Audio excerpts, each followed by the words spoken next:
এই আর 7 দিন আছে তোর কাছে। 7 দিনের মধ্যে সব টাকা বুঝাই দিবি, নয়তো তোর বাড়ি ঘর সব তুলে নিয়ে চলে যাবো। প্লিজ ভাই, আর 2টা দিন বাড়ায় দেন ভাই, প্লিজ। 7 দিন, 7 দিন।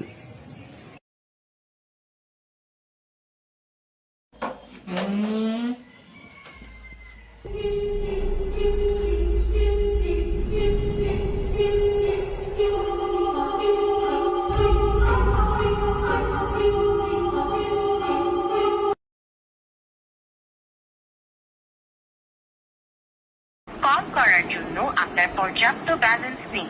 ইমার্জেন্সি ব্যালেন্স নিতে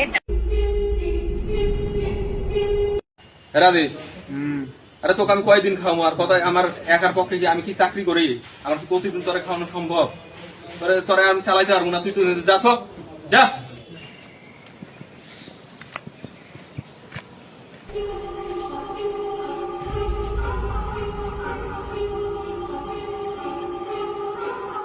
ও সেই একটা গোলাপ হবে রে, সেই সেই।